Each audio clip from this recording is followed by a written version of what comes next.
A little less than a minute.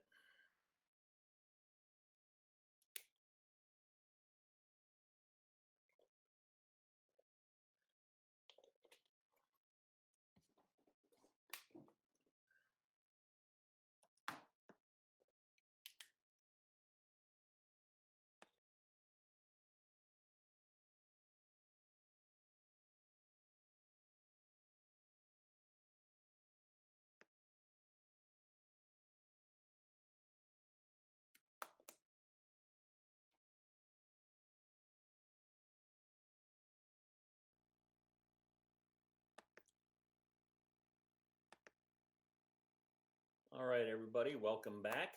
And as we've been talking here for over 3 hours, the ice turned to snow and 3 inches came down on the ground. So that was quite a shock to see. But welcome back. We have 2 more agenda items to go through. And Superintendent McIntyre, if you want to kick that off with the long-term facility maintenance program. Yeah, I'm just going to turn it over to Ron and his team. Thank you, Ron and Dale, for being patient this evening. All right, well, thank you. We're excited to update you tonight on our long-term facility maintenance, or LTFM, which is affectionately known as, program. This includes the work that we're wrapping up from this past summer, but also the work that we're planning on for next summer and then also beyond. So this presentation is important. It's an important benchmark in our annual process because the board will start to consider bids for work to be completed in next summer's project, potentially even at our next board meeting here in November. So the timeliness of the bid process is important, especially now with some of the challenges related to COVID-19. So while we still have a lot of work to do across our district through our 10-year LTFM plan, I want to highlight and commend Dale and his team for the great work that they have done in a very short amount of time, just a few years, to bring some much needed repair and maintenance to all of our buildings. And we have touched every single one of our buildings in our district and really brought the level up across certainly our buildings, things that you can see, but also some of the behind the scenes things that we've been able to upgrade. So with that, I'm going to turn it over to Dale. He's going to present to you a PowerPoint and then walk us through those elements. So Dale.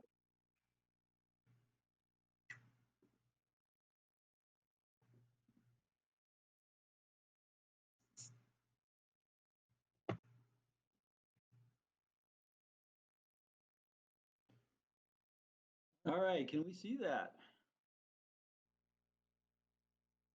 Yes. Okay, awesome. Good evening, board members and cabinet members, Bureau staff. This evening we'll be reviewing the facilities projects and planning for long-term facility maintenance and other capital improvement projects. Our outcomes for the presentation are to inform the board regarding construction results from our summer work, construction planning for the summer of 2021, and financial and operational results for the LTFM work. I'll begin the LTFM discussion with an update on the construction projects that occurred this past summer, during the spring and summer. This summer we completed 6 projects with budgets totaling $13.3 million. As a reminder, I have listed the scope of these projects that have been approved in previous board action. In addition, we have completed approximately $12 million in categorical projects, such as equipment replacement, roofing, flooring, lighting, door replacement, exterior envelope, and paving.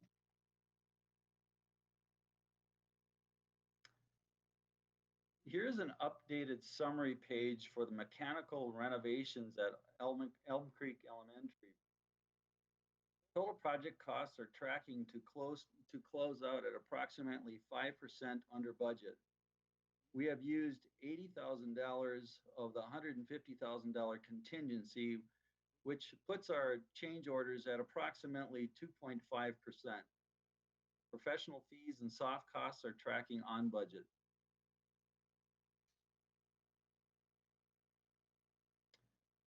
Here's a summary look at the Rice Lake project. The Elm Creek and Rice Lake projects are similar in scope and budget. These buildings were built in 1980 from the same plan. The results for Rice Lake are similar with an exception for some additional duct and pipe replacement that we decided to replace now instead of waiting until phase 2 of the Rice Lake project. The change orders for the projects are 4% of total construction costs. The total project costs are tracking to close out at 5% under budget.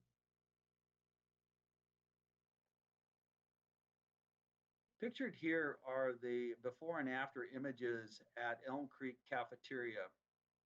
While renovating the HVAC systems at Elm Creek and Rice Lake, we took the opportunity to renovate the ceiling, lights, and acoustics in both cafeterias.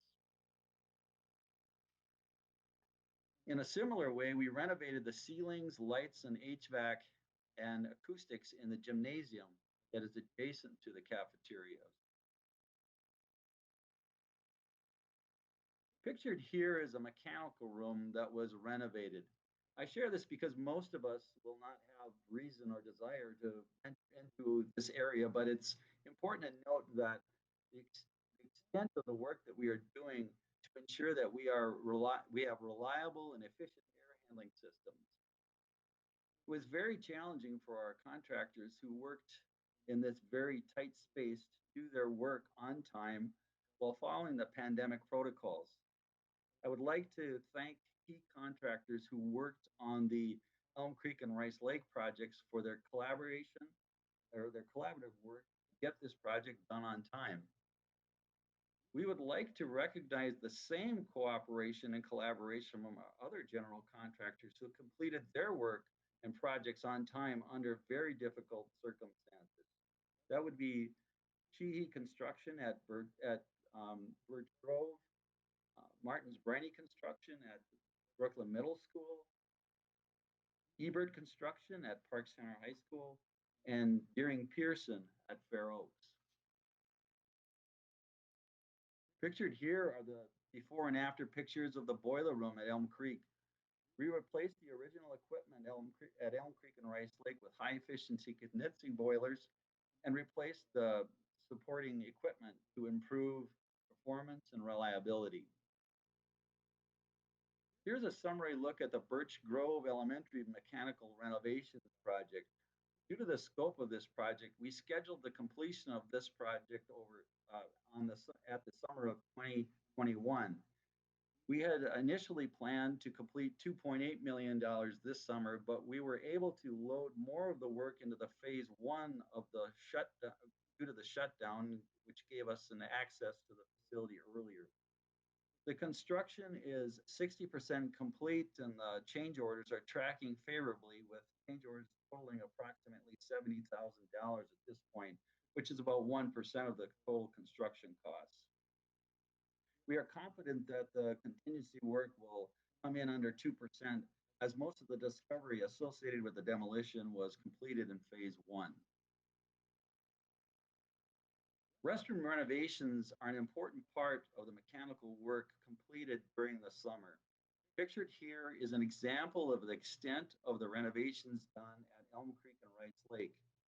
This is similar in scope and design to the restroom group renovations that we've been completing through our system for the past 4 years. Similar in design, the Birch Grove and Fair Oaks restroom groups were completely demolished and replaced. We worked the Fair Oaks restroom renovations into the schedule so that we can complete the Fair Oaks renovation in the summer of 2021. This will be the larger work that I'll be talking about later. The renovations of the Brooklyn Middle School swimming pool, locker rooms, and adjoining corridor is substantially complete. The projects are on budget in spite of some challenging conditions found after the demolition phase of the project. Similar to restroom group work, the locker room renovation required total tear out of the walls and floors to gain access to the original plumbing and ventilation. Our change orders are 6% of the total construction costs. To introduce the work that we are planning for the 2021 summer construction season, I will review how we determined our priority work through our comprehensive assessment of our facilities. In 2016, we did an initial assessment that identified approximately $240 million in deferred maintenance needs. We built our 10-year plan around the assessment, and for the past 4 construction seasons, we have been working to address these deferred maintenance concerns by identifying areas with the greatest risk and known performance issues. During the past school year, our own representatives, ICS, conducted and our owner's representative from ICS conducted an update to the 2016 assessment in coordination with the Facilities Operations Department. This assessment provides detail and summary information by UFAR's category and rates the condition over a 10-year period. The update identifies in total dollars, in today's dollars, $200 million in deferred maintenance through 2030. Here's an example of the narrative and summary work that identifies the priority needs throughout the system. Our team combines this information with the work order history and performance in all the categorical areas.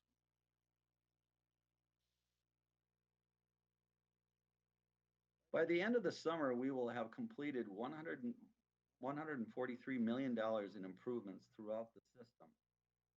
Our 10-year plan that was submitted to the board in July calls for $23 to $25 million annually to address the needs identified in the assessment update.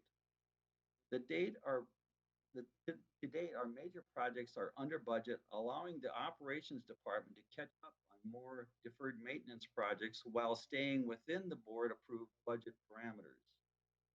During the past 4 years, we have worked on every facility in the school district.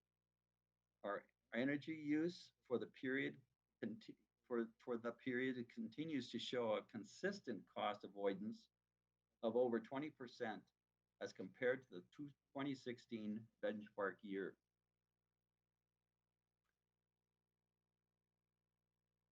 We are planning to complete phase 2 of the Osseo renovations with work on the 3-story wing. The work will mirror what we did in the 2-story wing in the summer of 2019. The total project cost estimate is $7.4 million with an anticipated completion date of August 2021. The second major project will be at Fair Oaks Elementary, and it will be similar in scope to the Birch Grove project that I talked about earlier.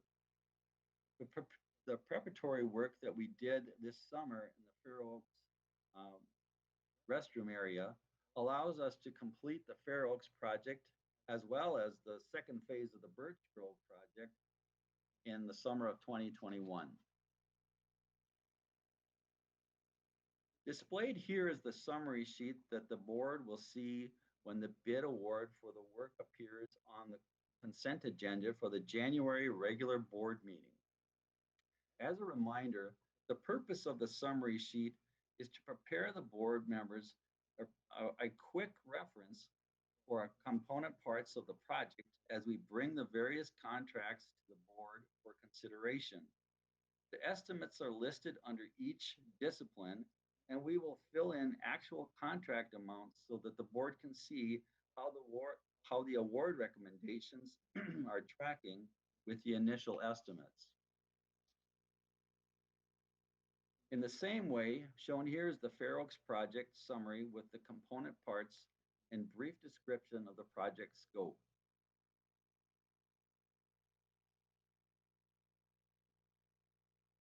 We are working to align our LTFM restoration projects with the Building a Better Future recommendations.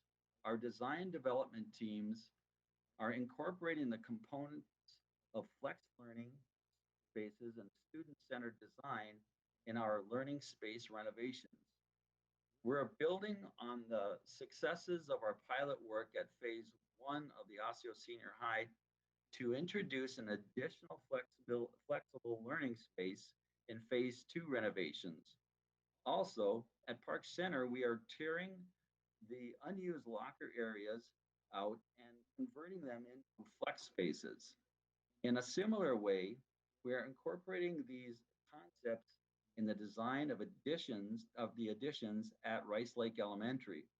The design development team will be sharing this application of the flex learning concepts in an upcoming Rice Lake design progress update. With regards to the athletic recommendations, we are planning to use LTFM dollars to renovate components of the athletic facilities and grounds over the next 2 to 3 years. These will include high school stadium scoreboard replacements, turf replacement at the 3 high school stadiums, light standard replacement at Osseo Senior High Stadium, bleacher replacement at Osseo Senior High Stadium, mat hoists at Park Center Senior High, and locker room renovations at Park Center Senior High. Thank you for allowing the time to review the LTFM progress. I'll open up the discussion for questions and comments. Thanks again. All right, thank you, Dale. Appreciate that. Let's start with Director Mosqueda Jones. Jackie, any questions? Dale, the only question I have is on the Fair Oaks document. There's no dates yet. Do you have kind of a guesstimate on when? Are you referring to when we're going to bring the to the board? Yeah. That would probably be we're targeting January, but it may be even sooner than that. We're not real sure, but the January meeting would be likely the time that you would see the opening. Okay, so you don't have like a pre-bid meeting or a bid opening right now? We're gonna be working on that in December. So Okay. I mean, we'll have it ready to go in December. Our hope is to Perfect. have it on the street in December. So. Perfect. Again, I really like this layout on how you do these for the project. It's very clear. Thank you. Thanks. All right, thank you. Director Simons. No, I don't have any questions. Thank you for the information. I really appreciate the rigor that we apply to these processes and transparency that we can provide. Thanks. Thank you. Director Douglas. Thank you. I don't have any questions. I just wanted to say that I just wanted to echo what Tanya said, and also I can't wait to see all the finished projects. It's really cool to see the photographs, but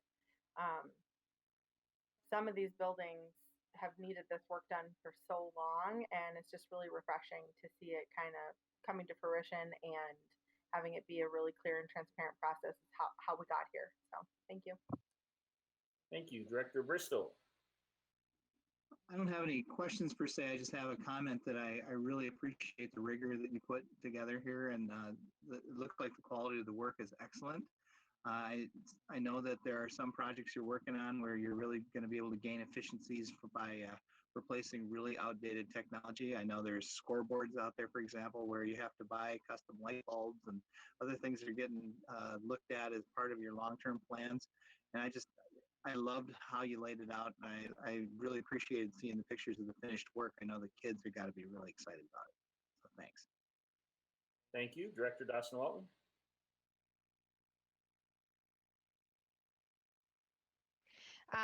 Yeah, I mean, I really think you lay out you can always have laid out the process really clearly.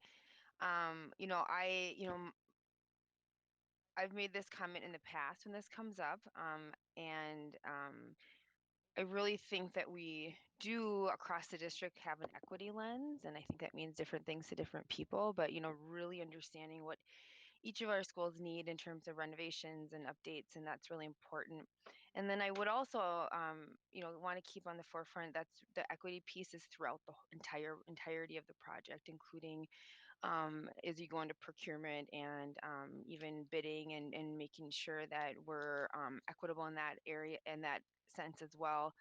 And, you know, if there's ever any, you know, we talk a lot about various pathways for our students, and if there's ever ways that any of our students and various programs like at OSCEO and others that can participate in any of the either construction or planning, I think that would be a really neat opportunity too. So other than that, it's exciting and it's refreshing to look at the future of what's happening in 2021, a different kind of lens and focus. So thank you. Thank you. And Dale, the turf fields, I know that at least one of them, maybe two, were initially built or re-turfed, I don't know, 8 years, 10 years ago with some turf that was maybe substandard. Could you talk a little bit about that? Or are we having to spend more sooner? Or are we spending this sooner than we should have? I think largely the turf that are at the stadiums are the oldest, and they're coming to the end of life. And yes, I think everyone would recognize that the product that was there had some deficiencies, primarily in environments that had a lot of sun, and we have snow on ours a lot of the time, unfortunately. But they are showing some wear now. We do have them tested on a annual basis to make sure that they have the right safety factor for the rebound effects. But the we are planning on doing the replacement now, coming starting next season. And how many years is this turf currently? And what should we expect in the future from what we're going to choose?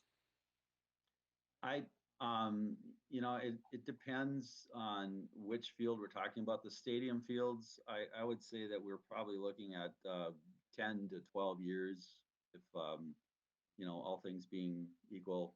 I think the product, honestly, the product that we put on our new fields at the high schools recently is far superior to the ones that we originally purchased, and we've experimented. The city has experimented with cool play and some other things that make it a lot more playable, and I think that the students like it a lot better. Okay. All right, that's the only question I had. Thank you, Dale. Yep. I think with that is the end of the LTFM presentation. Thank you very much, Dale. And Superintendent McIntyre, I think you're up moving us into the DLA. I am, and I just want to echo everyone's comments around the hard work of Dale and the team. And it's really fun to see the pictures of the finished results, because so much time and energy and effort and work goes into upgrading or replacing so many things in our facilities. And we haven't spent as much time in those facilities as we've wanted lately, but it has allowed for a lot of work to get done. And so I appreciate Dale and the team taking advantage of the time and space to get those projects ahead of schedule and under budget. So thank you, Dale. All right. I know this item is one that you've all been kind of waiting for. We've talked a lot about this this fall and over the summer about Distance Learning Academy, and starting this from the ground up this summer. And we're excited to give you an update on kind of the status of things and the work that's been done, and also our look forward with DLA. So I'll turn over to Michael and Anthony to present the information. As Corey said, the moment that you all have been waiting for. So good night, good evening, architects of excellence. Anthony and I have the pleasure of sharing the update and the journey of our District Learning Academy with each of you. However, before I get started, I want to take this opportunity to celebrate each staff member facilitating learning at the DLA, as well as the DLA leadership. Each person has demonstrated their commitment to our scholars and extended grace as we continue to refine and work and co-create an optimal teaching and learning environment. So just a bit of gratitude and appreciation for each of those individuals.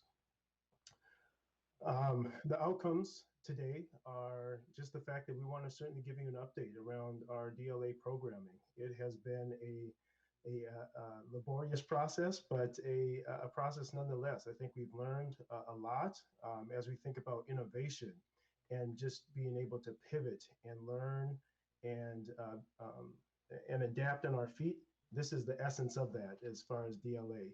And then obviously we want to share a little bit more about what our future planning is going to be and what that can anticipate and what we can anticipate there.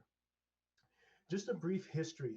I think it's important to understand where we are today. It's important to understand our history and where we've come. I'm certainly not going to go through each of these elements within this slide, but as you recall, on July 30th, Governor Walz executed an executive order that implemented the Safe Learning Plan. This plan prioritized learning for all students in Minnesota, including and required districts to ensure that families had the option to choose from a distance learning model. And no matter where, and they had to implement that across the board. So a couple of pieces that I really want to speak to, particularly in August, is the fact that you'll see that we did a lot of staffing during this time. This staffing is usually a model that starts in January and we finalize really early in the spring. This is something that we did in a matter of weeks. So I also want to extend appreciation to Laurel and her team, the HR staff who worked tirelessly to get us the numbers, to figure out who was on leave, who we needed to move in, how we we're going to populate those classes, and so forth. In September, you'll also see the fact that we planned for 4,900 scholars for the DLA. Those numbers have now changed. And we also had to hire a fair number of staff members to make sure that we could open and launch on time.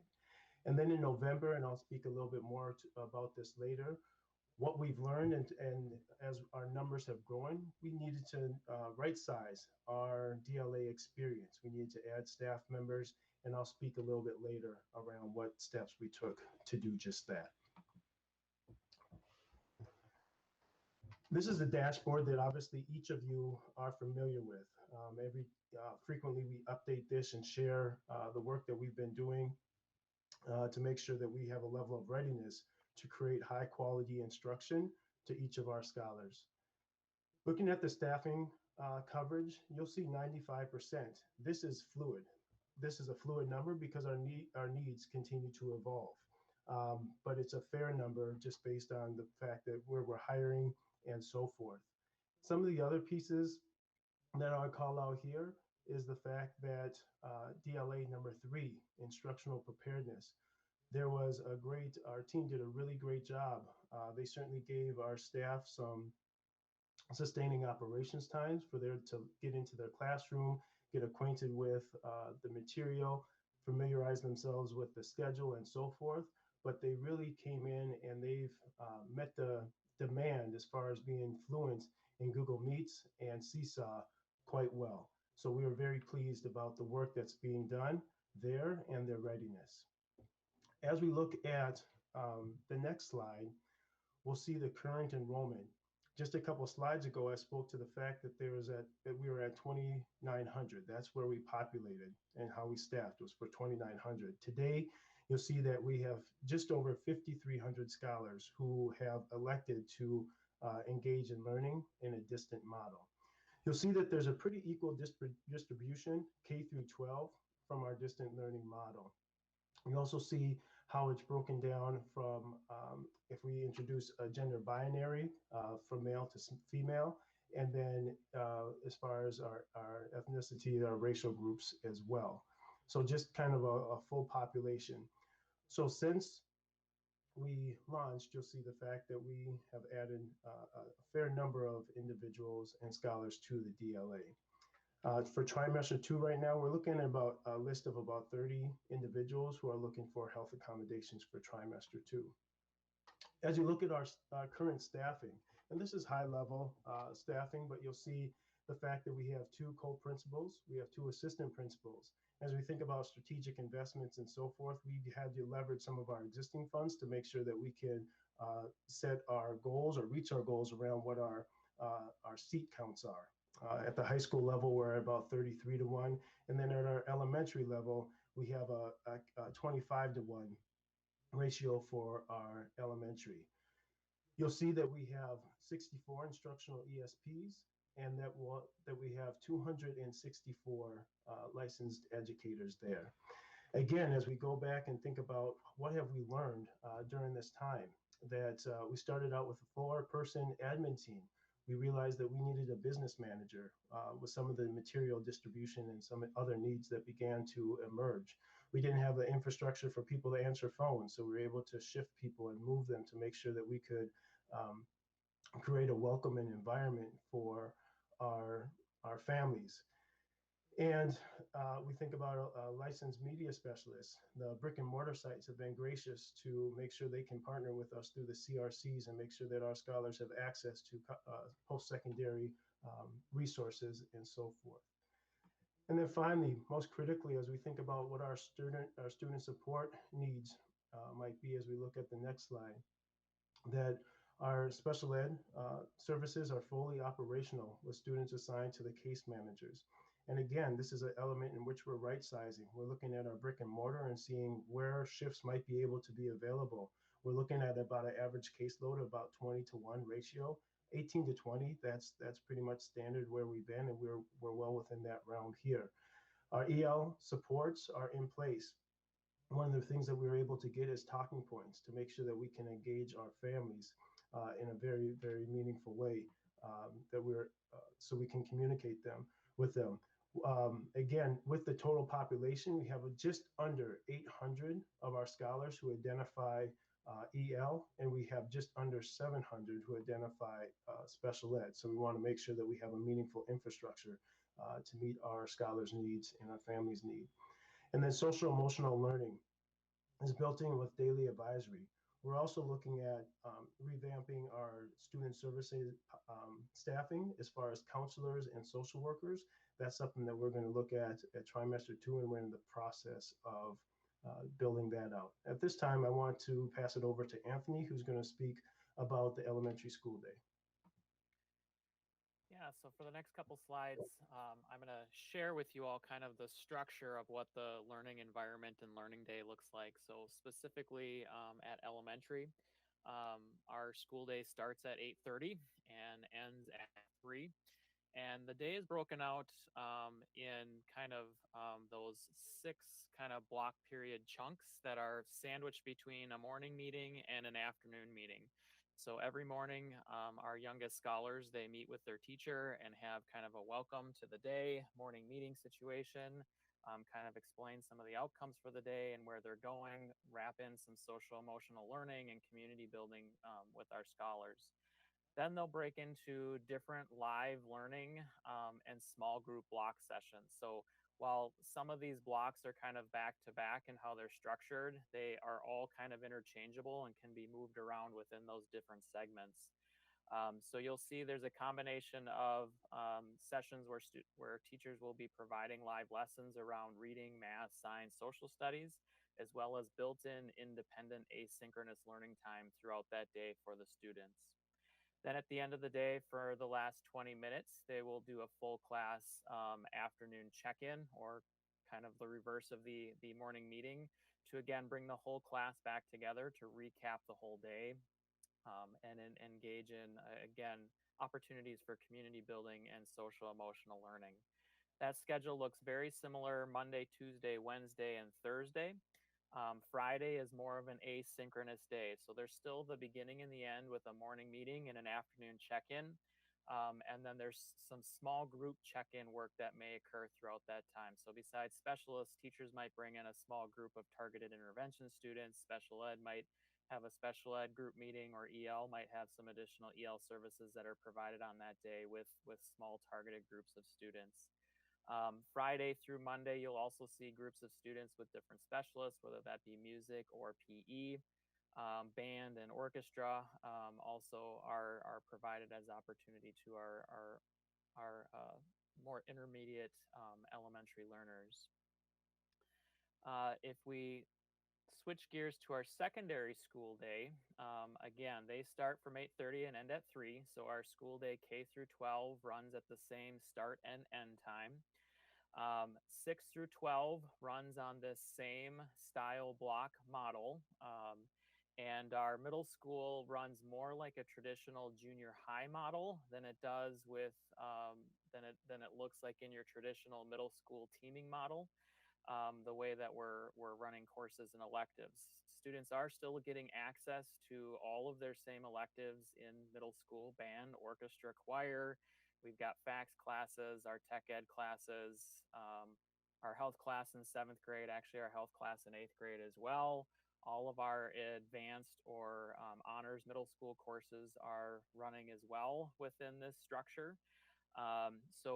When we look at a school day for a student in 6 through 12, every day, Monday through Friday, they will have a 20-minute morning advisory meeting where, again, time will be spent being able to connect with those scholars with a single common individual.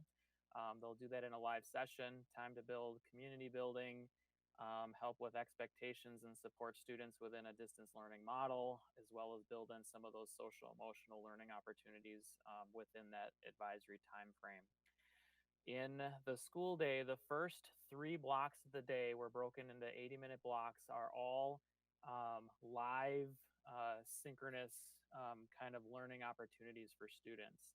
So when students get their schedule, they see a 6-period schedule where they're scheduled into 6 classes. When those classes meet are how they show up within this parameter. So on Mondays and Wednesdays, their periods 1, 2, and 3 would meet in 80-minute synchronous learning sessions.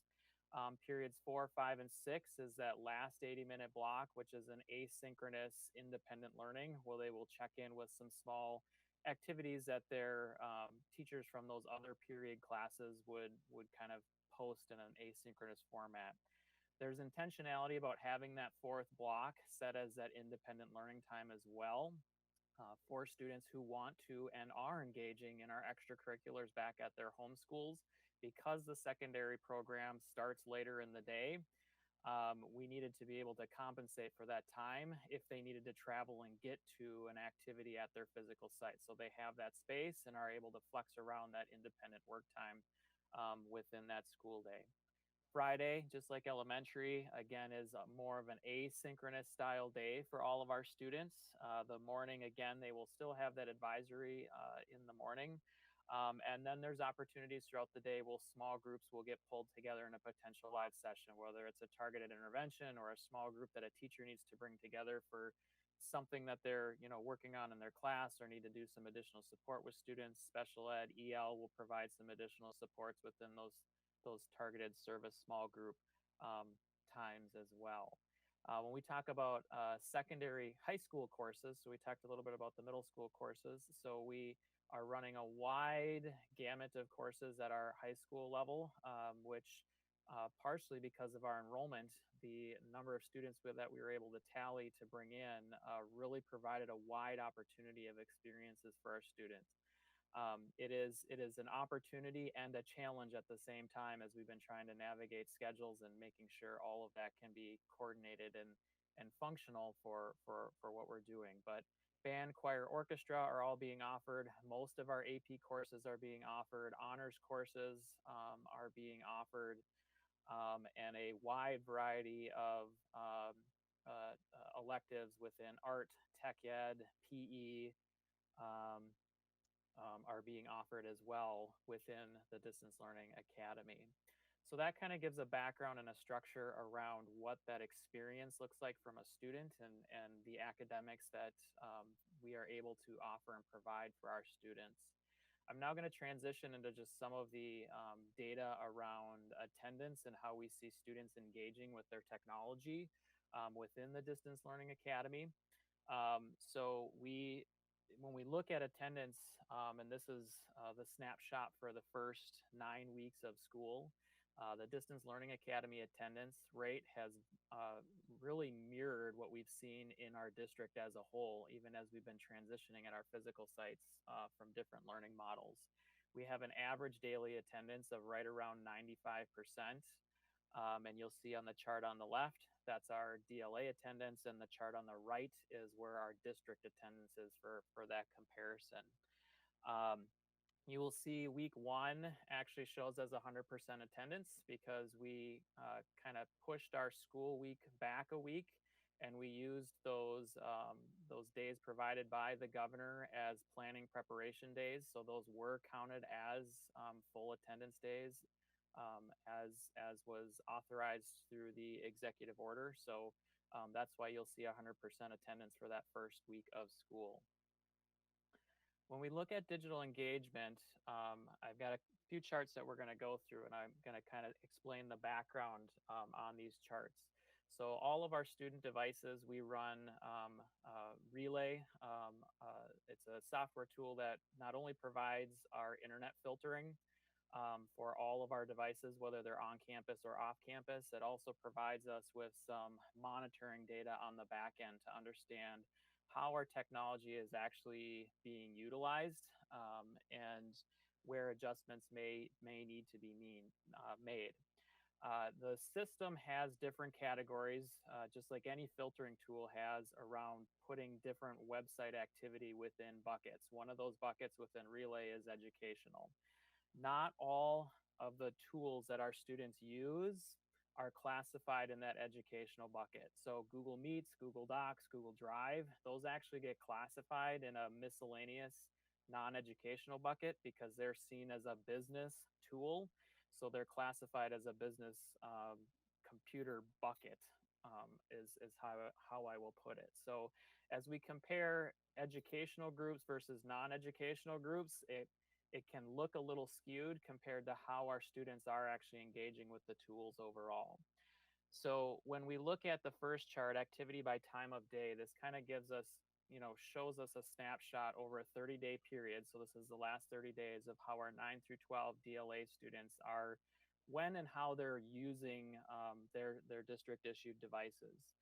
What you will see is if a gray bar shows up, that more than 50% of their time using that device is navigating sites that are classified as non-educational. So they can be in a communications bucket, a miscellaneous bucket, which, as I described, can oftentimes represent Google Meets, Google Docs, Google Drive, some of those kind of business use tools.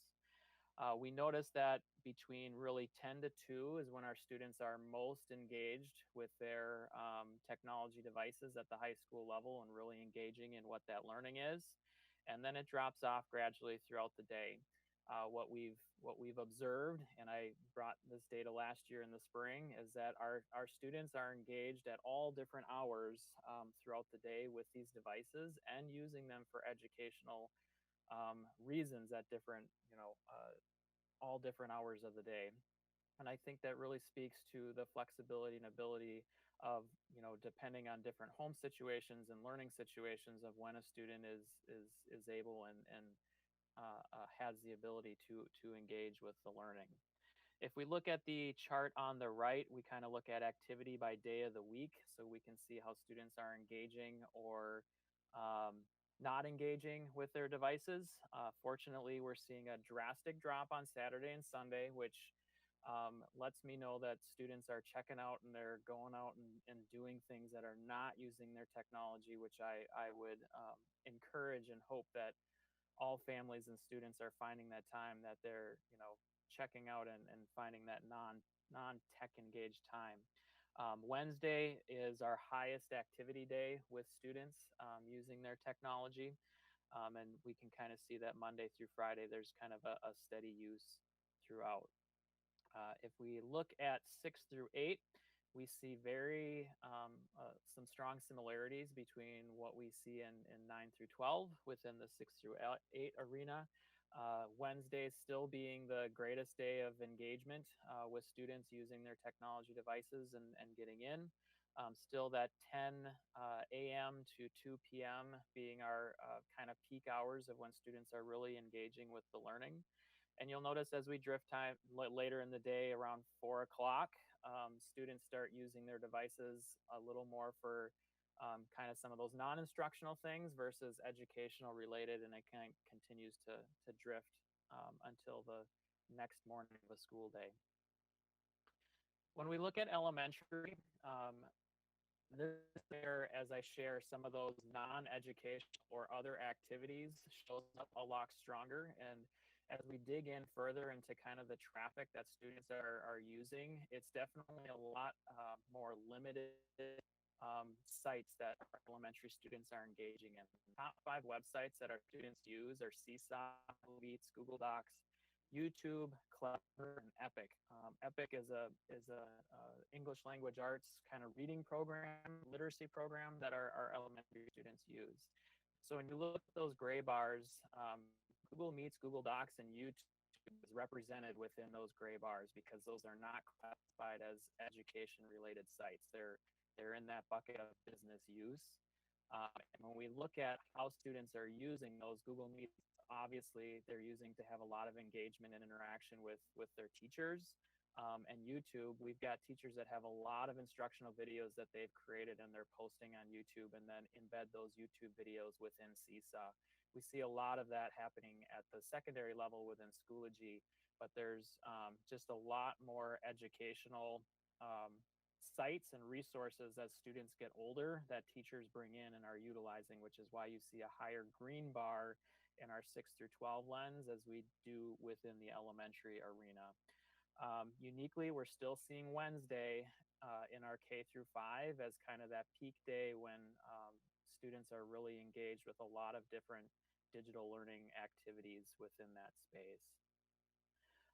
Looking at overall, when we talk about overall usage at K through 5, 97% of the sites that they're engaged with are educational related.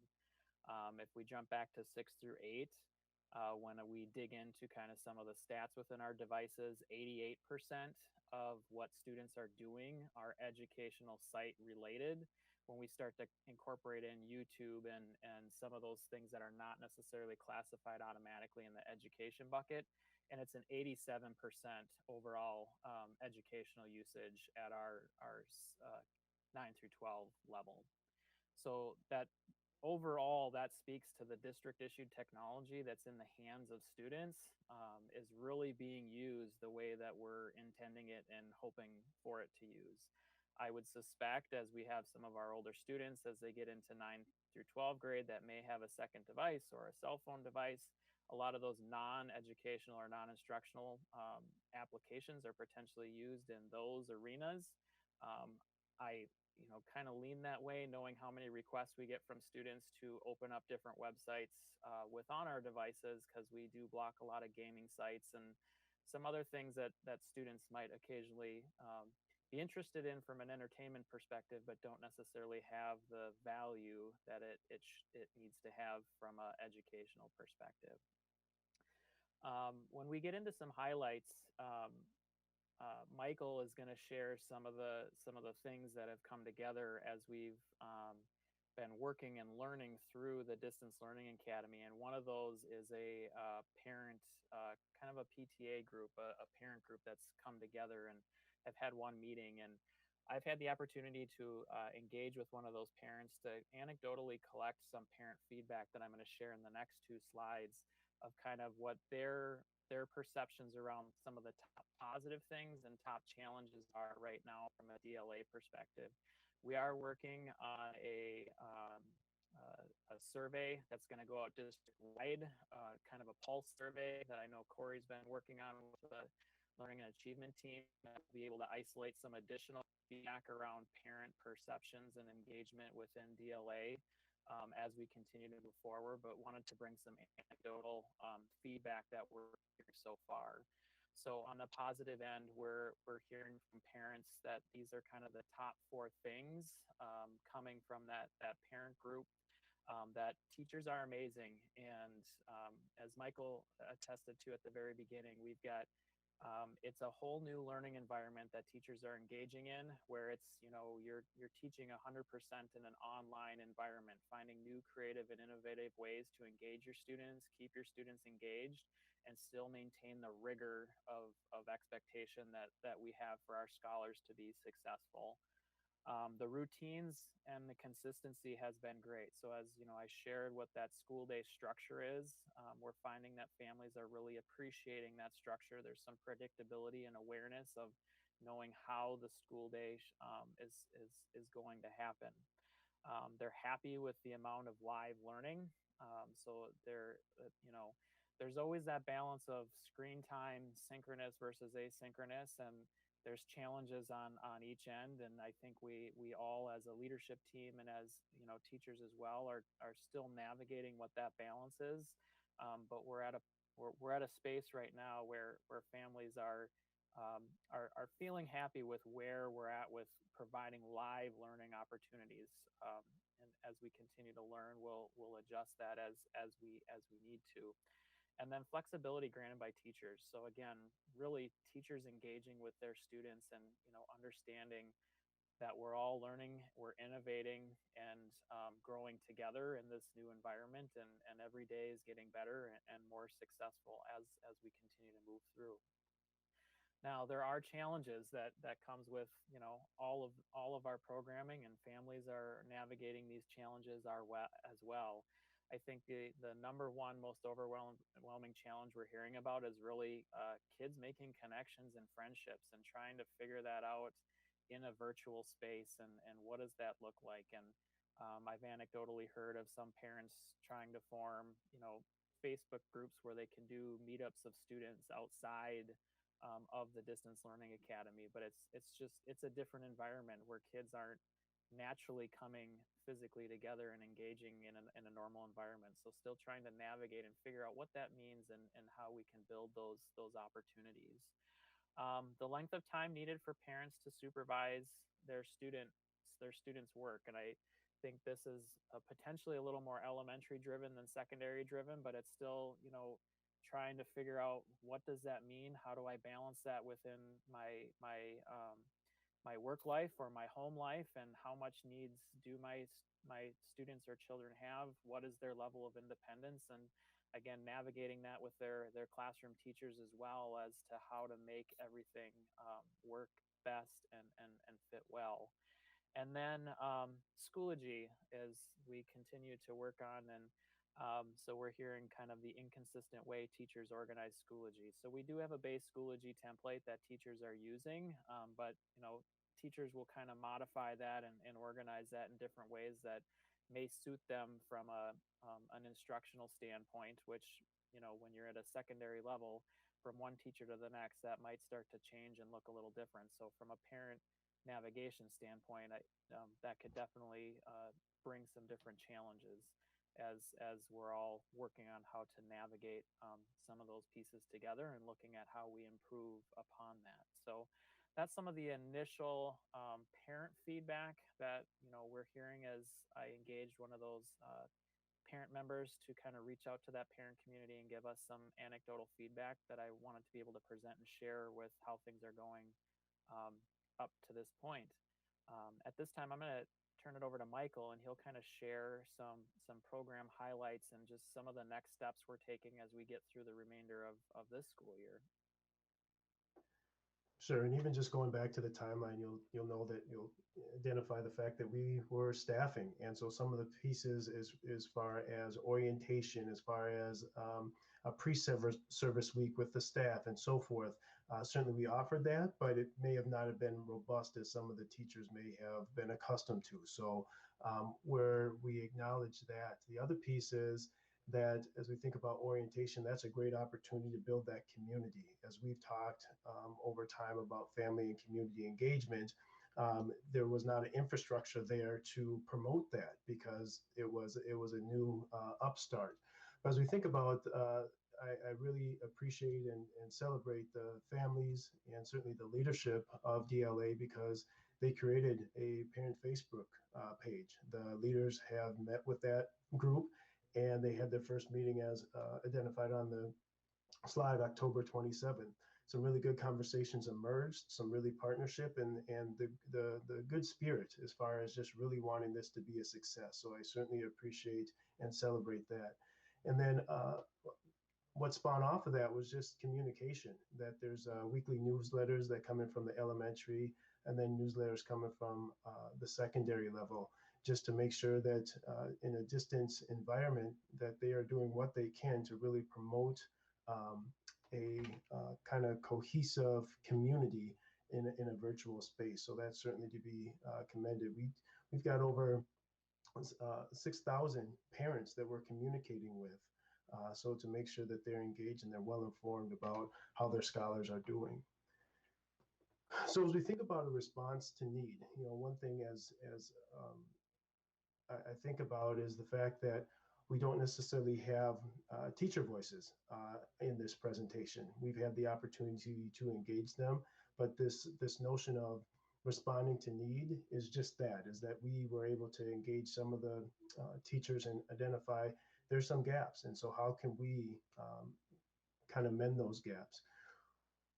We identified that many scholars have transitioned to DLA, and because that happened, we had to do a deep dive. So what we looked at was, what are our seat counts in our brick and mortar sites, and is there an opportunity to shift some of our resources to the DLA?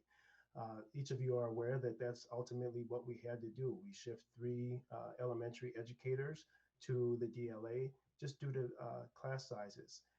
And then we had to hire, or we had to, due to numbers, it demanded some other individuals, and that was a strategic investment from a sense that we did not want to upset the elementary schools anymore. So we were able to allocate some funds to support the growing need.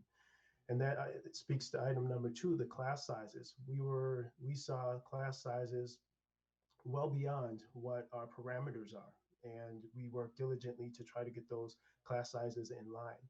Now, I would be remiss if I didn't offer, at the elementary school, we're closer in line. At the secondary school, we have some work to do, and that's the deep dive that we're doing this week and next week, going into trimester 2, just looking at recreating the schedule, level loading, balancing, making sure that we have the sections that we need so that our staffing is in line and consistent with what our parameters have been. Student services, as mentioned, we're going to allocate more counselors and social workers just to make sure that we are supporting our scholars in social emotional learning. And we also know that there's a notion of isolation that could be showing up for some of our scholars. So we want to make sure that they have the support and we're partnering with them in a meaningful way. We don't know what the future is going to bring. So we are going forward, offering some registration opportunities. We're going to hone in. We have a registration handbook that's being developed right now, and we're going to begin to look at what classes can we offer going into next school year and start that registration process. The other issue that we identified were material distributions. The fact that at the elementary level, we need to get communication, that we need to get materials out. And so the admin team has worked diligently to identify different hubs at some of our elementary schools to make sure that our families, that's close in proximity to our families, so they can get the materials that they need. And that goes at the elementary level, but then at the high school as well. The other pieces that we continue to, from a budget standpoint, items continue to emerge, and we're working in partnership with obviously Corey and Ron to make sure that there's the resources that we need there. I spoke to the hires at the elementary level. We also hired 3 individuals at the high school level to satisfy some of these course needs. And that's kind of just the update as far as the response to some of the need that has emerged, and the next step we're taking to ensure that this is a meaningful experience for the staff and the scholars at the DLA. Next, I'll pass it back to Anthony to talk about the future of online programming. Yeah, so Michael kind of led into it a little bit with some pre-work around registration, booklet preparation for next school year. You know, the conversation around online programming and creating an online school is not new. It's been in as part of our digital learning for all plan as one of the strategic goals to increase and enhance our online presence and our offerings. And prior to this school year, so last school year, we launched the ASIO Excels program, which was a whole set of online programs at ASIO Senior High that gave us kind of our first step into framing out and developing kind of an online learning program. And then, of course, COVID hit, and we kind of jumped in headfirst with distance learning. And as we ramped up to this distance learning academy, really started swimming out to the deep end of what full-time online learning is. So I think, as I share some of the future roadmaps that is in place, we've really had to do a lot of revamping in the last 3 months because um, the original plan of getting to a full-time online program with the offerings that we have right now, we were looking at another 2, potentially 3 years before we could build up and expand. But because of it's an opportunity with COVID that presented itself. It's allowed us to kind of accelerate some of the pace of what we've been able to do. So if we look at kind of the guiding change framework that we've been using around online programming development, you'll see kind of our current reality. So there's some statute that kind of wraps around what we can do with online learning. We are not a certified online provider. Distance Learning Academy is a result of the governor's order to have a distance learning option. So that is how that program is currently framed. However, outside of that, districts can offer online courses to students up to 50% of their course load as long and not be a certified online provider. You do not need certification for that. So we've been using that to create the OSSEO Excels program, which is all supplemental courses. Students could take up to 50% of their course load within that program as it existed. We've had partnerships with Northern Star Online for full-time online options. So again, if you're not familiar with that, it's through our partnership with 287. So there's a shared cost in that Northern Star Online, so we don't necessarily lose all the revenue of a student going to like Minnesota Academy. So we share it's a partial revenue structure within Northern Star Online. There's also part of the current reality, there's no dedicated funding for online learning. So a lot of what we've done in Distance Learning Academy has been shifting and reallocating resources where it makes sense, where we talk about staff and support staff to come on and follow along with our students. But we've also had to use other funding sources like the CARES funding or other supplementary budgets when we talk about supporting with admin or clerical staff, because our other physical sites still need to run with those positions. So we needed to add those positions because we're essentially creating a new site within the program. We have a memorandum of understanding with EMO for online courses within OSSEO area schools, specifically framed around that OSSEO Excels Academy. However, when we framed that 2 years ago, we did a lot of thinking of what could come. So we're definitely gonna have to do some revisiting of that as we continue to move down this pathway, but there is some language there around online learning as well with with EMO. We do have 26 formal online courses within OSSEO area schools. And then of course, we've got our Distance Learning Academy. Ultimately, what we want to get to in the next 3 years is a comprehensive online program that creates opportunity and flexibility for students attending OSSEO area schools, provides an ability for students to attend full-time online, and the program would utilize best practice in online learning and engage students in meaningful, interactive ways that incorporate project-based learning and access to content area instructional staff to facilitate direct learning and support for students. So we really want to have trained educators working in an online program, and it's not an Odyssey-ware program that students engage with, and there's an educational coordinator facilitating online modules. We really want students to be able to access teachers with the content knowledge as they're going through that learning program. There's definitely that list of unacceptable means, as you've seen in familiar documentation where we've looked at guiding change over the last year or so. We start framing out the different phases, and this is where we've done a lot of revamping in the last several months, but phase 1 is really this school year. Many years ago, we did have online, we were a certified online provider as OSSEO area schools. However, we didn't really have any online courses that we developed. We weren't offering any full-time online programs. So we kind of dropped the certification because of the amount of work it required to maintain that without actually having an online program. So we are in the process of reestablishing that online provider status. We're working on that application as of now, and we'll intend to have that submitted kind of by the end of December. MDE tells us it's about 4 to 6 months before they do the final approval on that, but we anticipate to have that final approval before we start the school year, next school year, to be a certified online provider.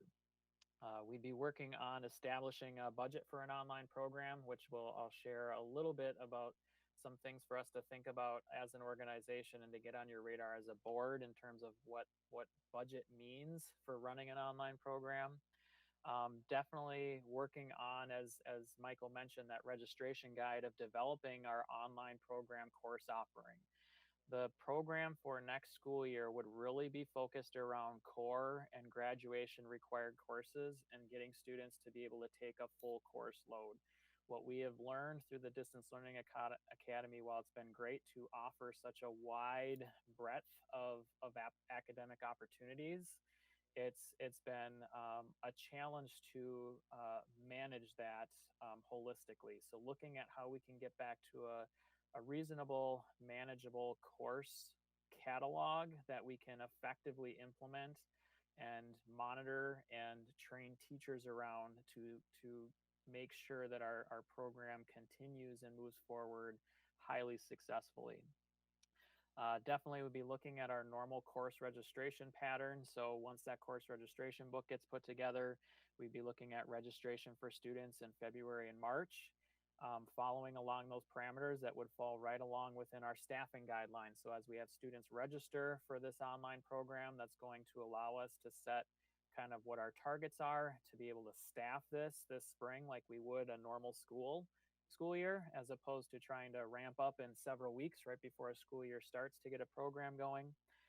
We'd have to work on revisiting our MOU with EMO around language with teachers within an online program. And then finalize, we've got some draft rubrics that we've worked on with OSSEO Excels over the last couple of years, but kind of establish more formalized rubrics for online learning course standards. Some of the big questions that we're navigating through this year is, again, how does COVID,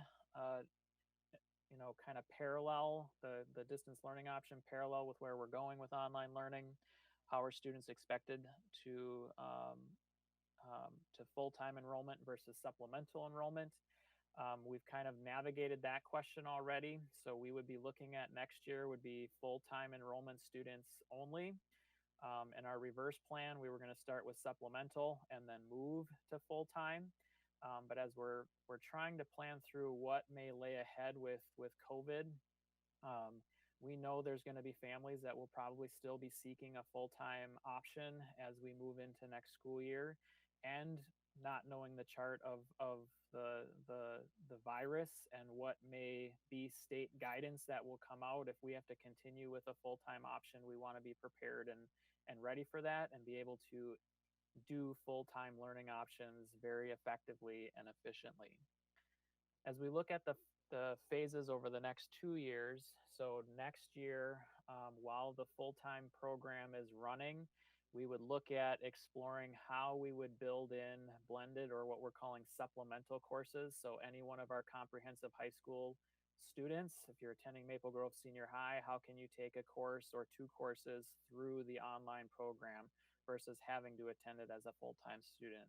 The other item that we would explore through next year would be around pathway programming. So what opportunities exist, potentially in a tech pathway, computer science pathway that could lead to some form of certification that we could build into an online format for students, which then would lead us into phase 3, where we would start to implement those supplemental online courses that students could take at any one of our comprehensive high schools and start to build in those pathway program opportunities that a student at any one of our comprehensive high schools could take.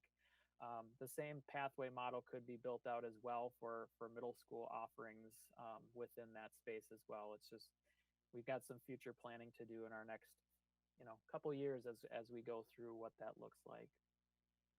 So considerations for next year as we're thinking about this and thinking about strategic investments. And And knowing that online learning opportunities has been a concept that the board has had interest in. It's been a concept that's come forward within DPAC. It's built into our digital learning for all goals as well.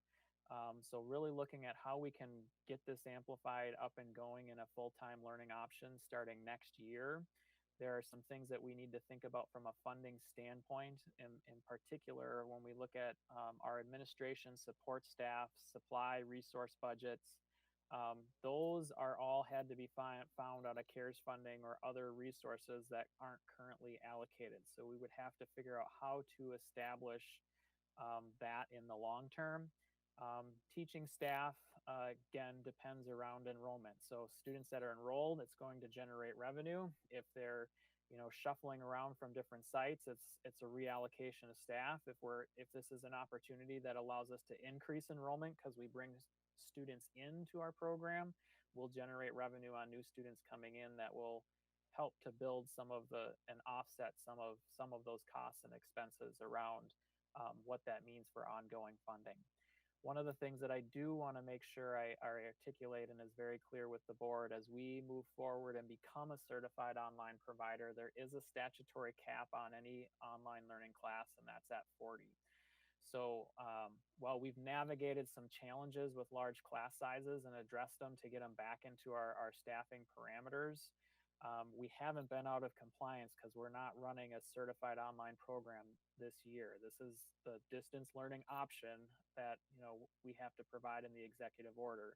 But as we move forward, we need to make sure, which is why we're doing the registration guidebook now, going through our normal staffing process to make sure that we can meet these requirements and be ahead of the game as we do our future planning. So with that, I will pause and turn it over to Corey and Mike Ostafi for any questions. Just a quick comment before Mike, you facilitated the questions. I just want to once again emphasize how much work's been accomplished in such a short period of time as we developed and built out this model. We continue to learn every day on how to make it better. And hopefully over just a few short months here, you've seen the development of it and the expansion of the offerings and also the challenges we're experiencing, right? Some real hard challenges that we have had to work through. This is one of the largest schools in the state. When you think about 5,300 students, and we built that really quickly. So there's a ton of learning that's happening, and as we get more and more feedback and experience with it, the willingness to make adjustments and changes as we try to anticipate what it needs to be in the future, not knowing exactly if it's going to be COVID driven still next school year or if it's not, and we have a little more flexibility in how to create those multiple options that you heard Anthony talk about at the end. So with that, Mike, thank you for facilitating questions to Anthony and Michael. Sure thing. All right. First up, John, do you have any questions for Anthony or Michael? I just, my comment is that, it's an impressive thing that you've built here. I hope that very soon we have a situation where it's because it's an option that people choose to pursue as opposed to having the COVID to drive their direction there. But I get the idea that you need to kind of consolidate and focus on areas that because too many classes I can see where that would be a big challenge here. I'm looking forward to finding out after a while how the objective results are of being in this program in terms of the performance of the students and how that works against what it would have been like for them to be in the classroom. And if you get information that you need to make adjustments, I'm curious to know how you'll pivot in the second and third trimester here to help make sure that the achievements are met by these students so they can continue towards their postgraduate ideas. So that's what I've got. I just think you guys have done a tremendous job, and I salute you for working so hard under such difficult circumstances. Thank you. And the academic piece is definitely, it's on our radar. So we've had mid-tries posted. I'm working to try and gather some comparative data around where mid-try markers were compared to our physical sites, and then definitely, one of our big gauges will be at the trimester as kind of understanding, where that performance was within courses. So we're actively monitoring and excited to see what that data provides us when we get access to it. Okay. Thank you. Thank you very much. Anthony, you're running several seconds behind, so sorry about that. Next up, Director Douglas. Thank you. I'm excited to see this kind of coming to fruition after being recommended by DPAC a few years ago. It's long been awaited for a lot of families to have this option to be able to do some of their coursework online. And I am also wondering about the great things that are happening in DLA. A lot of people have been asking, and maybe this will be mute if now that a lot of our secondary students are everyone's going into the distance learning, but there's been a lot of questions around having like an open enrollment period for each trimester for families that are wanting to switch. And I know that we've shared that there may be opportunity for families to move over if there's availability, etc. But I guess what I'm wondering is that has something like that been considered, or having a specific time frame so that people know when to be considering that, if they're considering moving to the Distance Learning Academy, because it is run differently than just distance learning is operating. And I'll start with that. So I can take this one real quick, and Anthony and Michael, you can jump in. About 3 weeks ago, actually about a month ago or more, we had some new guidance from MDE around how this is supposed to work for districts. And so we petitioned the state to have a process that would allow for that transition to have at the trimester break, so that we could have ample time to plan the staffing and transportation impacts of kids moving either out or in. And we're still waiting on the response. So we had hoped to get it last week. I think with maybe the election of really consuming so many things last week, we were hoping this week, and now here we are going into Wednesday. So we're getting a little tight, pinched with the upcoming trimester change. I know Anthony and his team have launched the process for transitions out, and we're waiting on final approval from MDE on our proposal for transitioning in at those breaks. So we're kind of watching it each day, and I'm hopeful. It had to go actually all the way to the governor's office. So the MDE executive team took it to the governor's office, which we are waiting for final word. So I'm still optimistic. I haven't heard any negative feedback from MDE yet, but we're anxious to get moving on that. So Michael or Anthony, if you want to fill in anything I've missed, but from an overall process standpoint, we're kind of in waiting mode a bit until we get final word. Yeah, the first big deadline was the transfer out, because we had that process established. So families who wanted to transfer back to physical sites for a myriad of reasons had until Sunday to make that request. So now that process is in the hands of each of the sites. So they've got a list of who the students are that are requesting to come back, and they're determining really on the criteria, if they were to operate in hybrid, could they bring those students back into their physical sites? Because we do have some sites, particular at elementary, that if they brought all the students in, they wouldn't be able to meet the health and safety guidelines within the hybrid model. So there's kind of that balance there of how we're trying to determine who can move out. And on the flip side, we've got kind of an idea of what a process could be for students to come in at a trimester. We're waiting for clarification on that guidance, because the other piece that we want to ensure is if students are coming in, that we can match that with staffing and resources, because our greatest challenge that we had at the beginning is students were coming in without all the staffing and resources coming along with them, which led to some of our class size issues. And we're trying to be proactive on any potential moves that come forward, how we can navigate that and mitigate that and make sure that students are coming to a successful environment versus just moving them in to move them in. Let me follow up on that, especially with Corey, since I spoke directly with you about this last week.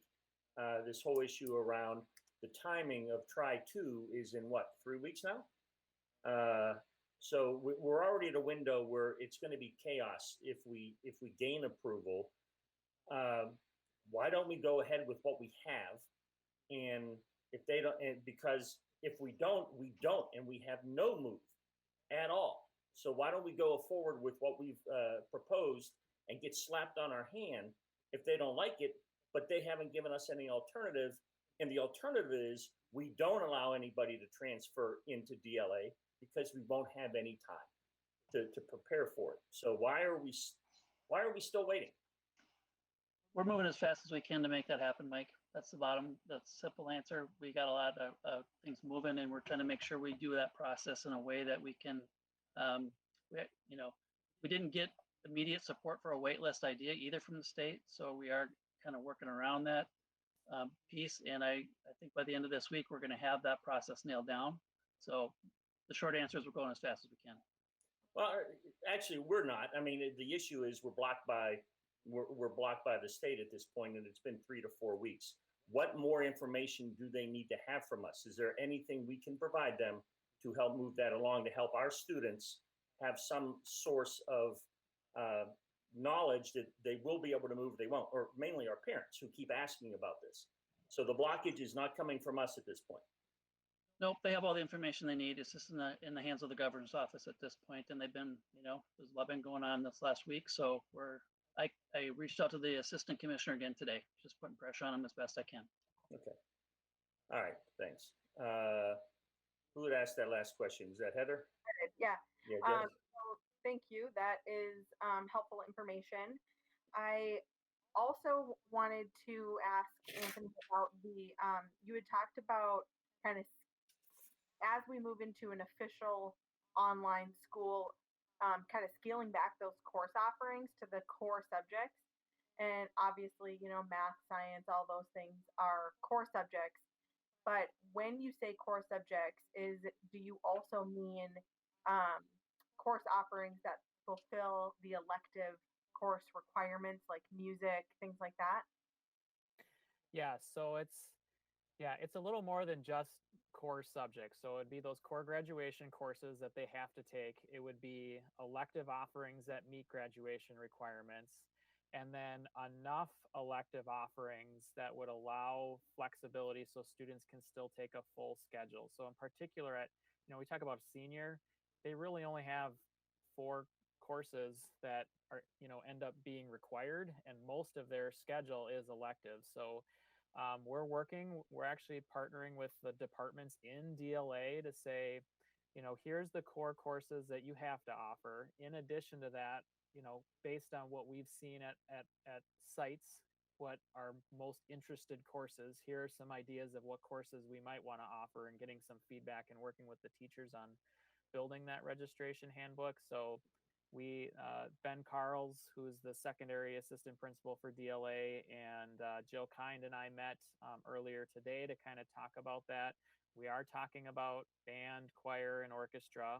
It might not be a 6th grade band, 7th grade band, 8th grade band. It might be an intro to band, a middle school intro to band, and then a middle school regular band or advanced band, whatever we want to call it. The same with the high school level. There wouldn't necessarily be all the different music offerings, but we would have an intro to band, like an intro to band course, and then maybe a concert band or something at the high school level. So that's what we're working through, so that it's a smaller list of courses that students would select and register from. So we would actually be able to run based on what students choose.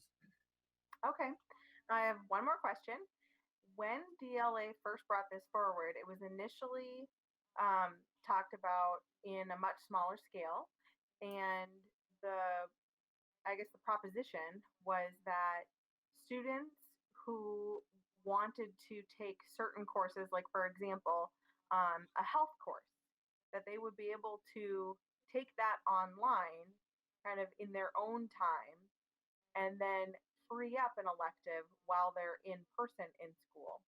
And you had said that some students or students can have up to 50% of their courses be online. Can students take more than the required courses? Would that be something we would allow students to do to free up them to be able to take something like ceramics or photography or wood shop or something like that? Yeah, in the long term, we can. So first, we have to be a certified online provider. So once we get that certified pathway done, and we get to the phase where we're allowing students to take online as what we're calling supplemental, then a student could take 75% of their courses in the online format and the other 25% at their physical attending school. That would be flexibility, but we're still, We're not there yet. we're 2-3 years away from getting to a place where that would be in place. Sure. Well, thank you. That's really exciting to hear. Yeah, Michael?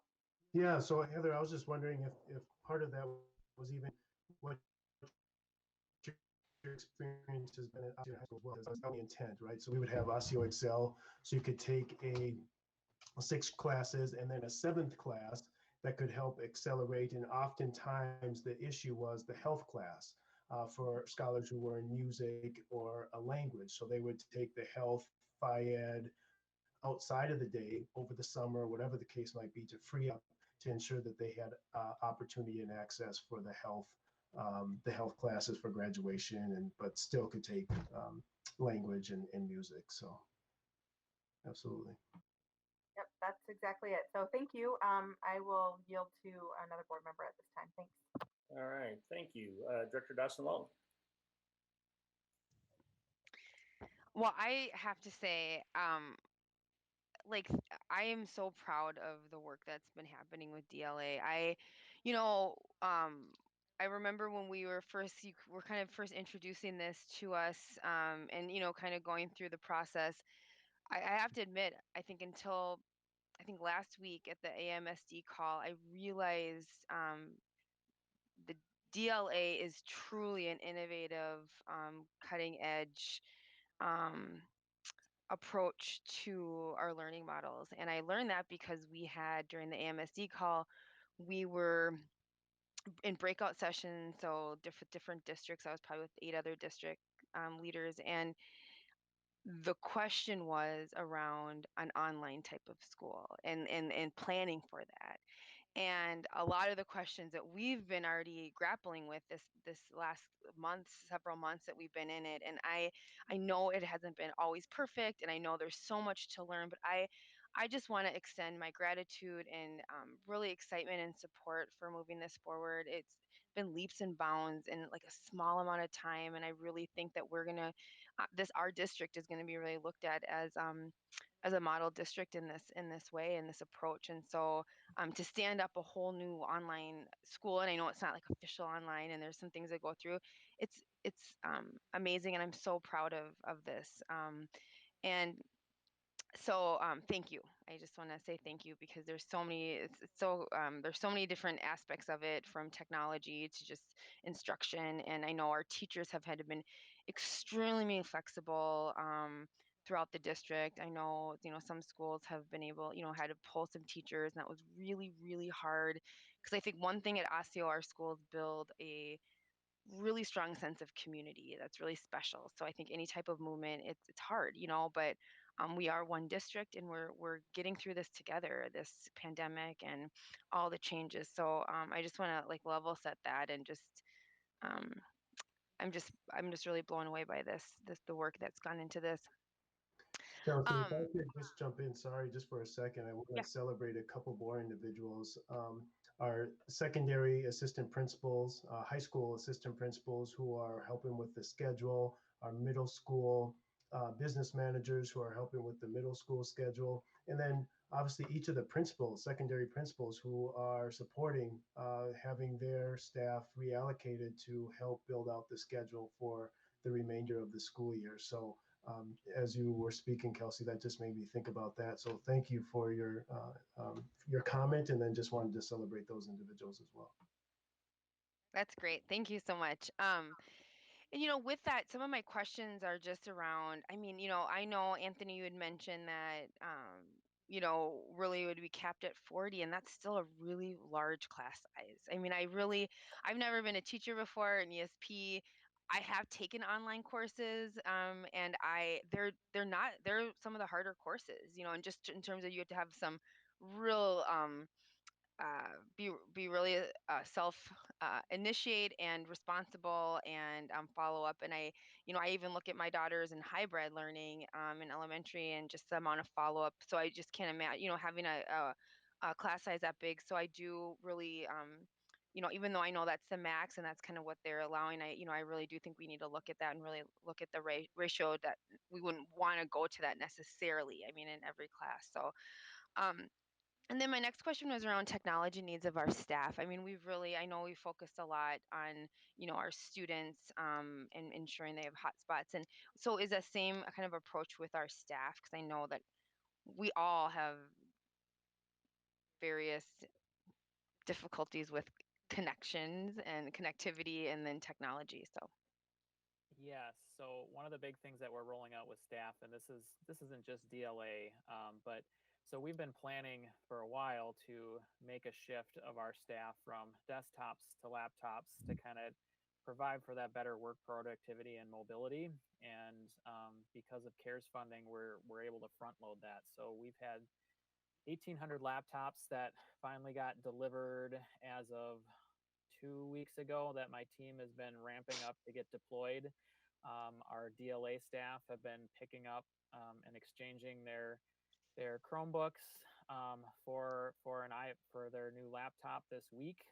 So we heard right away and anticipated that the Chromebook just wasn't going to be sufficient enough for the demand that staff are trying to do with online learning and distance learning. Quite frankly, it's a tool that's robust enough that will get them through. It got us through distance learning, and it's got us through the first few weeks. But we are elevating that resource for teachers that they'll have in their hands. It's a flip and touch laptop, so it does turn into a tablet. So they're able to, when they're doing a Google Meet, they can bring in a Jamboard presentation and annotate on it like it's a whiteboard within their classroom because they'll have that tablet capability. So again, a device with more functionality with that as well. We're looking at and should be getting out keyboards and mice for staff as well to support them and having those tools that they need within their hands. thank you. Okay, two more kind of questions, comments. So in terms of, you've mentioned it before, I think Mike, just our amazing families who've, you know, started Facebook groups and things like that to get information. Like I saw some around like how do pictures and, any school information. That's kind of that social piece too that parents are interested in. So that's really awesome. And again, it just shows how great our community is. Um, but now I totally lost my train of thought. Crap. Okay, so I think it was around the engagement piece. That's what it was.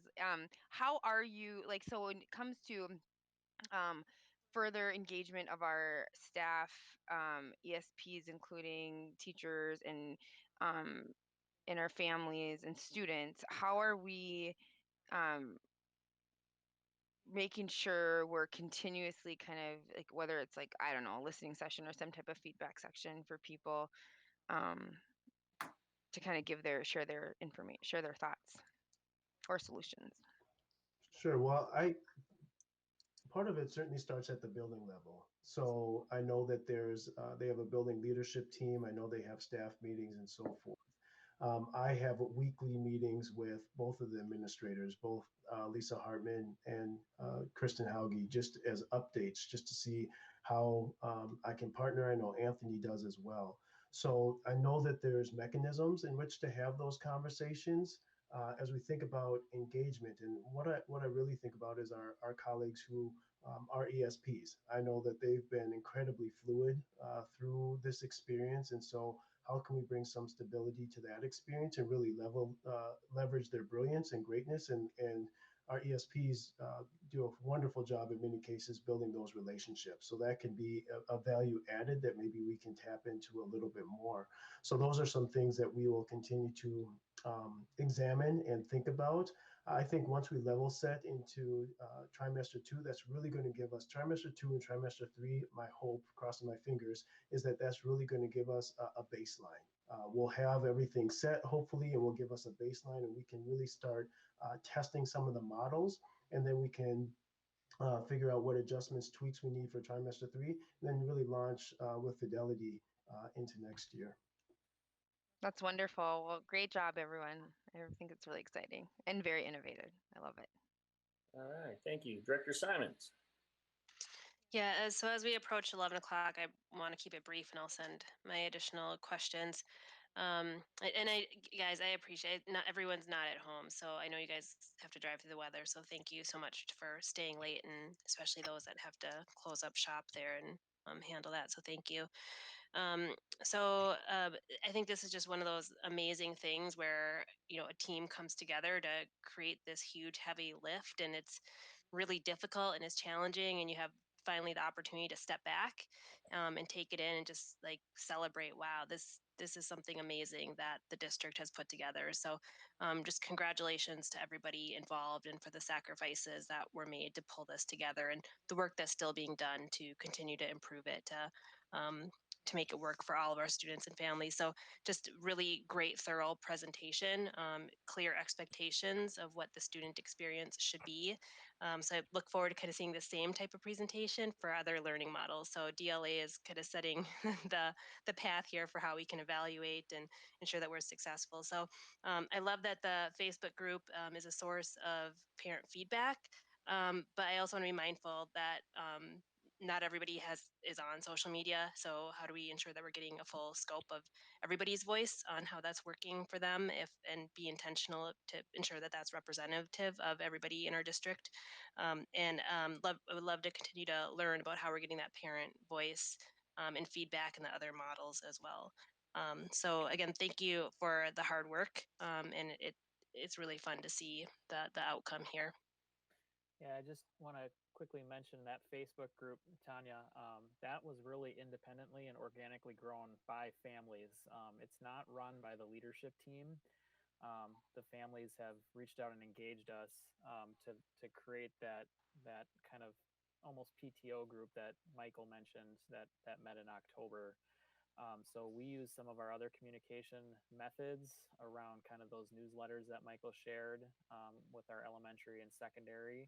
And there's definitely always opportunity to think about how we collect additional voice and engagement within that space as well. And to follow up, there's definitely potential for selection and confirmation bias in a group of people that come together around a certain area. So we definitely need to do a formal and official survey out to all parents and solicit their voice, because the anecdotal evidence is nice, but you need to have a more formal process. Yep. And that will be coming through the Pulse survey that Learning and Achievement is working on, and we'll be able to aggregate out for Distance Learning Academy specifically.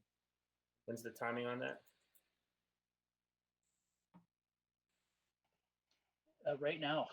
We are in the process of launching that right now. We started with the student one first, and we're literally on the doorstep of putting that out there within days. Okay. Yeah. Thank you. And really quick, and to add on, like I think a teacher survey is in process as well. So but hearing from the staff and the teachers on how this is working for them as well, and their view of it on how it's working for students will be important. All right, thank you. Director Mosqueda Jones.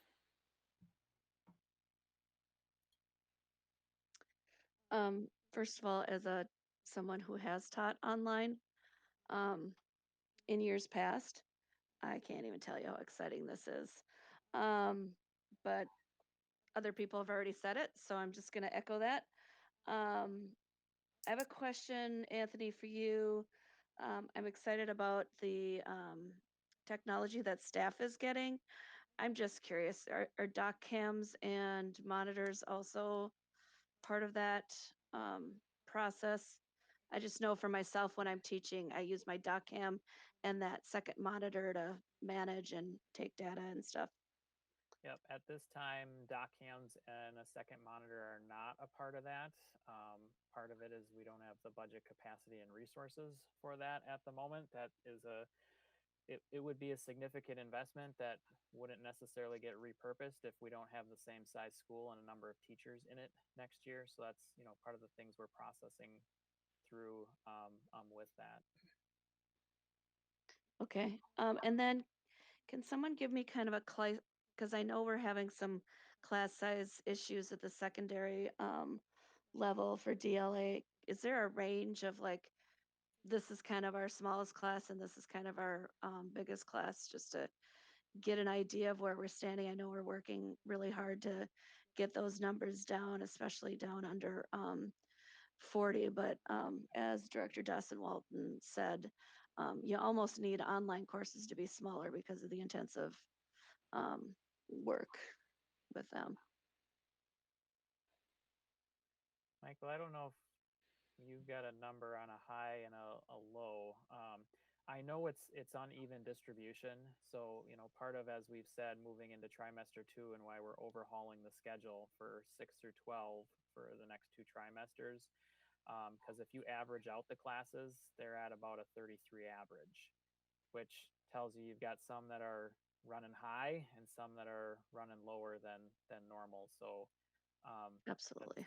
part of our balancing effect that we're working on. Okay, thank you. And then can you tell me again how we're determining whether a student is present or not for the day? Yep. So attendance process would be the same as the way we do it at all the rest of our sites for our remote learning students. So they have to check in daily to all 6 of their classes and either show up in the synchronous learning time when the teacher has it or engage with their course within the activity. So teachers are checking for that digital presence of a student within their course to mark their attendance daily. Okay, thank you. I do have a couple more, and I'm very sorry because I know it's late. One thing that I'm excited about, and I just want to verify that this is probably a possibility, if not now, in the future.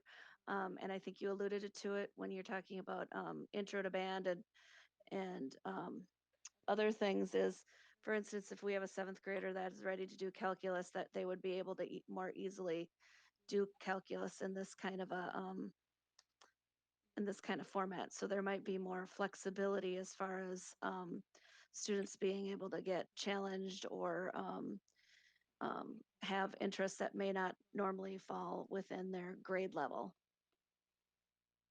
Is that true? That is definitely a true opportunity as we build this out. Yes. Yeah, that's just very exciting for me. And then how are we gathering student voice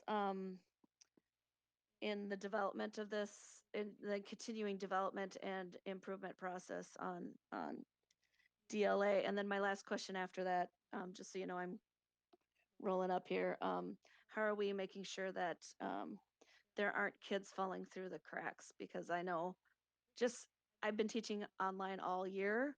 I taught online as a college professor for 12 years. It's really easy to kind of not catch everyone when you're dealing with 15,000 things. I think the student survey will certainly give us at least some insight there around what the scholar experience is.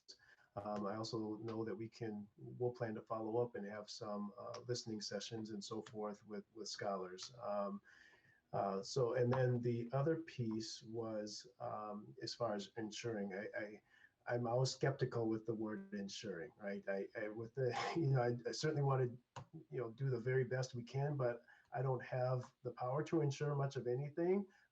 but we will definitely work with our counselors, with our social workers, with our mental health providers, with our Lee Carlson, and just do a flood of support. And that's the conversation that's happening at the administrative level at DLA is, what does attendance, what can we glean from attendance? What could we glean from even the time that they log on during the day or at night or from midnight till 7 a.m. And so is elements that we need to check in about? Is there something going on where they're working throughout the day or whatever the case might be? So I think we have a lot of unique data points in this virtual experience that we could gather some information on and be intentional about how we follow up. Thank you. Appreciate it. All right. And I have a couple questions.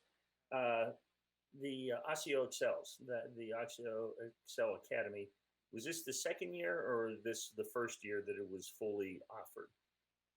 Michael or Anthony? Sure. Yeah, Osseo, this would have been the second year of Osseo Excel. So we kind of launched the Vision 2020. We had some online classes actually 2 years ago. So this would have been the third year as far as the robust offering of all the classes. This would have been the second year of all the classes, but third year overall of Osseo Excel. And I'm clear, did we or did we not offer them this year going into this? What we have? Yeah, they were in the registration handbook, so they did populate, they did tally, but due to COVID, some of them kind of were taken off the books and then populated in different spaces. But we did have many of the classes, actually all of the classes did populate. Okay. Were Park Center and Maple Grove students allowed to sign up for these?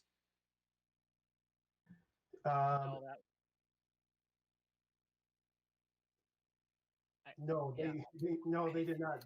They could have if those sites chose to offer those classes in their handbook, but it was something that Osseo Senior High offered in their handbook, and then they populated through Osseo Senior High School.